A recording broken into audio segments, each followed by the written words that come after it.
बी pharmacy सारख्या एका विद्याशाखेचा जर विचार केला तर एका कॉलेजमधून एका वर्षाला कमीत कमी 300 विद्यार्थी एका बॅचला बाहेर पडतात। एका जिल्ह्यामध्ये किमान 15 कॉलेजेस आहेत, म्हणजे संपूर्ण राज्याचा विचार केला तर एका वर्षात बी फार्मसीचे किमान 1 लाख विद्यार्थी बाहेर पडतात। यातले 20 ते 25 हजार विद्यार्थी आपल्या वडिलांच्या किंवा नातेवाईकांच्या पारंपरिक मेडिकल दुकानाचा जो धंदा आहे त्याच्यामध्ये ते व्यवस्थित सेट होतात। मात्र उरलेल्या 75,000 विद्यार्थ्यांचं काय?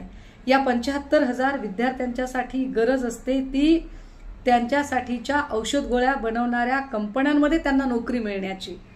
मात्र महाराष्ट्रात अशा औषध गोळ्या बनवणाऱ्या 1 ला 2 कंपन्या आहेत। एवढ्या दरवर्षी 75,000 विद्यार्थी जर बाहेर पडतील तर एवढ्या विद्यार्थ्यांना नोकऱ्या कुठून मिळतील? या सगळ्यांचा विचार करून आमचे नेते सन्माननीय आदित्यजी यांनी सत्तेत असताना मल्टी ड्रग्ज प्रोजेक्ट इकडे साईन केला होता। मात्र जेव्हापासून शिंदे फडणवीस या लोकांचं सरकार आलं, हा मल्टी ड्रग्ज प्रोजेक्ट जो कदाचित वर्षाला 1.5 ते 2 लाख मुलांना नोकऱ्या देऊ शकला असता, हा प्रोजेक्ट गुजरातला मायग्रेट झाला।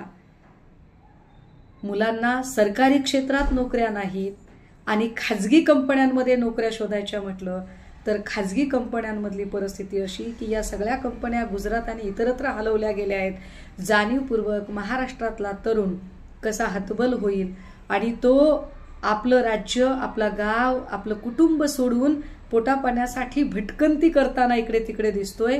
मगरपट्ट्यातली IT इंजिनियर्सची जी भली मोठी रांग आहे, ही भली मोठी रांग ही फक्त सुशिक्षित बेरोजगारांची रांग नाही, तर इथल्या सत्ताधाऱ्यांचा नाकर्तेपणा, इथल्या राजकारणी लोकांची या युवकांप्रती असणारी उदासीनता आणि राज्यातल्या एकूण फक्त बेरोजगारीचा नाही तर राज्यातल्या आर्थिक उन्नतीचा दर किती घसरलेला आहे हे दाखवणारं आहे।